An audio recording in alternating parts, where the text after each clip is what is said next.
Congregations sure can be hot spots of pettiness. Surely I've been petty a time or two, so I know it when I see it. All right? I mean, you've heard about the boy who wore the wrong color shoes or socks, I don't remember, when he was acolyting, and his mother had to hear about it for 6 months. You heard about the elderly women who hid their electric roasting pans up in the bell tower so the youth wouldn't see them.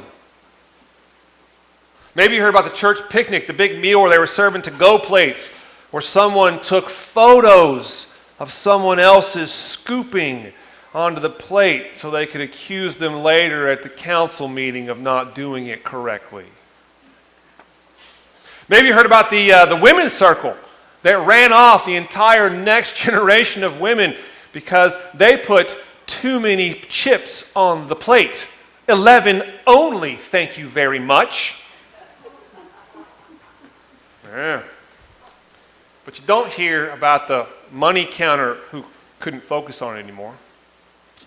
You don't hear about the altar guild lady who just couldn't follow the checklist. And you don't hear about the usher who, among other things, just couldn't stand on his feet like that anymore.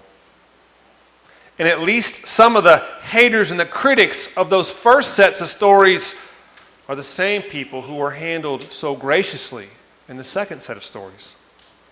So what's the difference between those two sets of stories of people allegedly falling down on the job? Why do some become public scandals while others just move on?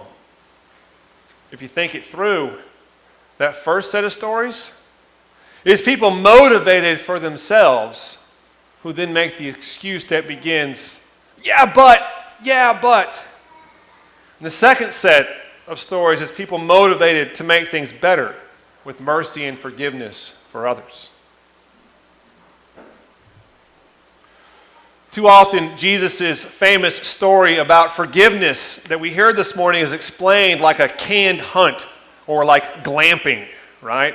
The deer farmer, he does all the work. You just finish what he started. The campsite does all the work, even installing AC in your tent and hot tub combo. All you have to do is show up and sleep. Right? God's already done so much for us to forgive us. All we need to do is forgive a little. I suppose that's true from a certain perspective, but it makes forgiveness transactional rather than life-giving. As if God's given us unlimited forgiveness credits or tokens to spend on others. And the more we spend on others, the more they'll spend on us. Right? That's the so-called gift economy, right, that the globalist rainbow politicians wish us to all live in. And then if you don't play the game, you get voted out of society. But then there's from another perspective. A certain overly conscientious person hears this story and begins to doubt.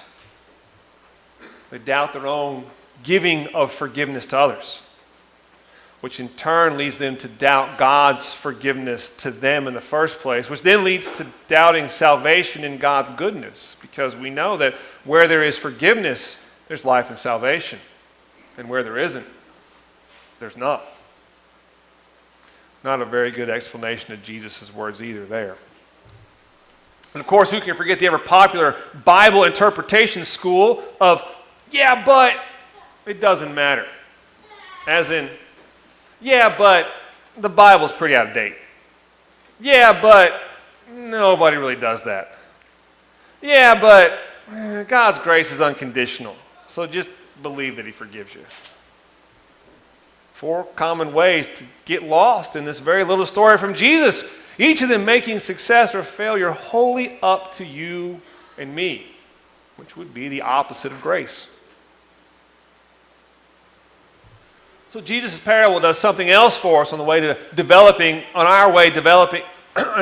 way in developing into fully devoted followers of Jesus. It gives us a real gut check to examine our own, well, to use an old-fashioned word, holiness. See, the Bible generally, and especially Jesus, are quite clear that to be God's people is rather difficult. That's why God spends so much time and effort showing and telling us to trust in Him and His goodness and His provision not only for our daily lives, but for all of our needs, both now, here, and in eternity to come. It's easy to get lost out there in the so-called real world. And so holiness prepares us to find our way when the trail is narrow and difficult.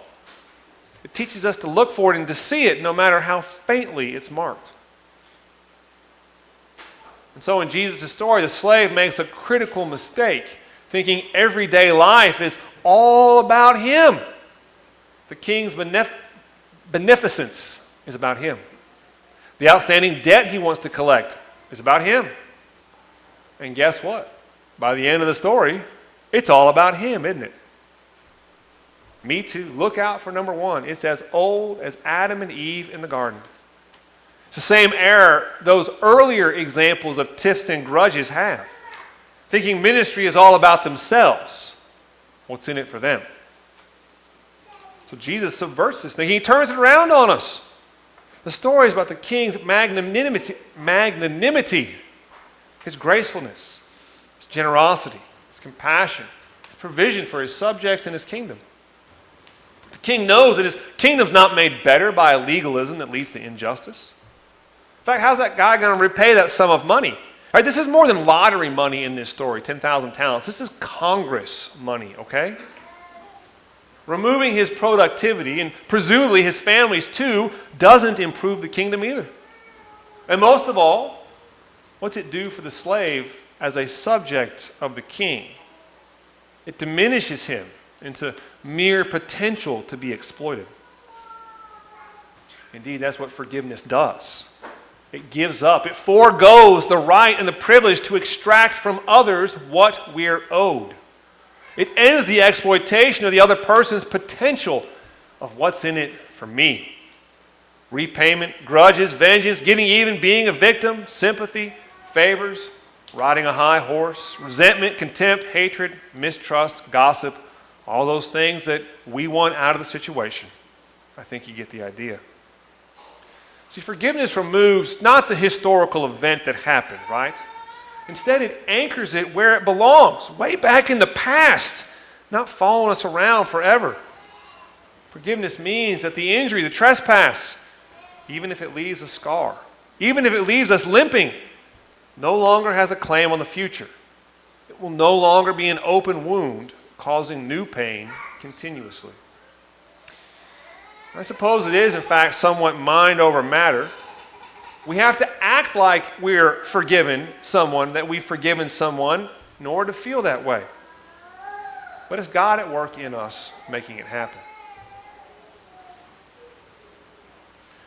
Now, that old-fashioned advice to clean up your room has found new life on the internet the last few years.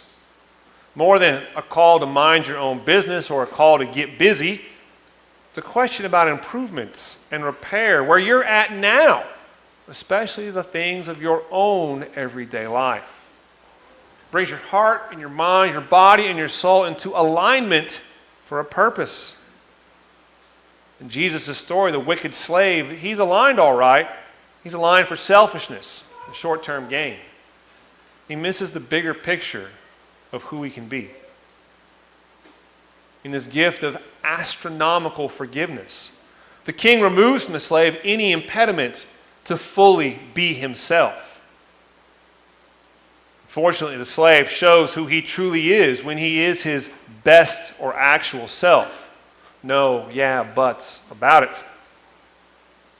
That's what's subversive about Jesus' story.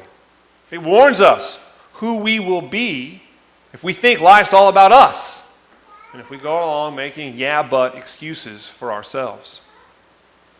It shows us who we can be if God is first, if we follow where he leads, if we act not like a king, but as the king. The more mutual, the more congruent, the more reciprocal. In other words, the more aligned with God's mercy and forgiveness we are, the more fully and truly we find out who we are and who God calls us to be. Amen. All right. Now, fellas, I just asked 3 minutes of your time up here this morning, all right?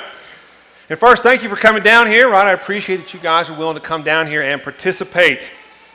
Right? So first of all, thank you. Second, it's important for the team who spends most of their time deployed away from each other to see each other all together, all right? Because the average and the dying, right, the average and dying congregation is about twice as many women as it is men, all right? And the women always tell me how they're the ones getting the short end of the stick, all right? But maybe that's true, because maybe they're too busy pulling the weight of absent men. All right? So when everybody see you present together always shows some strength and some virility in the congregation. So thank you. All right, now, as I do up here, I got something for you. Would you guys take one and pass? There you go. All right. Just take one and pass, please. All right, that's kind of very Ernest Hemingway kind of thing that we do up here when we do these, right? And you can see as you pass around that these are coins from all over the world, as you guys are taking one. All right, we've got Canada, Mexico, China, Europe, Chile, Turkey, India. There's even one from Poland in there, one from Slovenia, right? There's one in my hand I found earlier in there. It was from Jamaica, all right? Now, practically speaking, all these coins are different, right? Different years, different countries, different values, different sizes. Even the metals are different, all right? And everybody knows that a coin has two sides, right? The obverse, or the heads, right, the front, and the reverse, right, the tails, the back. And historians think that minting, right, the marking of coins began as a way to verify and guarantee their weight and value for trade, all right? But let me ask you, what would happen if you tried to sever the heads and the tails from the coin? All right? Now, what would you be left with? Nothing. What would it be worth? What would happen if you tried to use it for money? Right? A one-sided coin is like a square circle. It doesn't exist. And so it's no accident that Jesus uses finances to explain his forgiveness to us.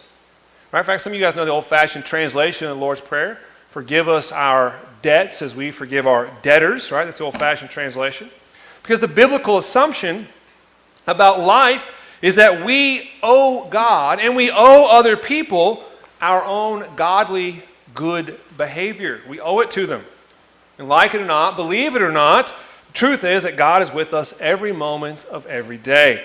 And so pretty quickly we rack up a debt of good behavior to him much faster than we do to anyone else, our families included, or anyone can do with us. A debt that mathematically can't be repaid to God. So rather than squeeze life out of us as a settlement, he simply forgives us. So that's the heads of the coin. What about that good behavior that we owe to others? They owe to us. Seems like at least some of it should be repaid, right? And of course, the things that, when they're broken, right, they do need to be made right, right? When they've been upset and broken, but that's a different issue.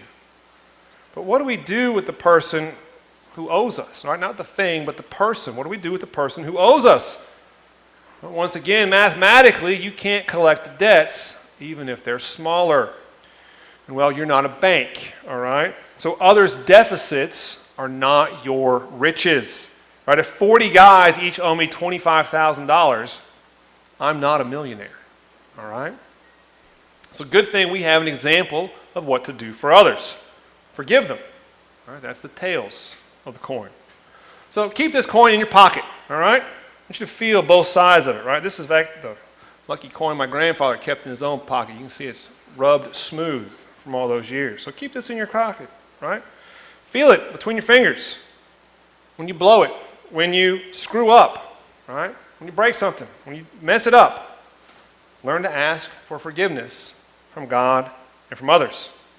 And when others screw up, when they disappoint you, right? When they anger you and whatnot, learn to forgive others.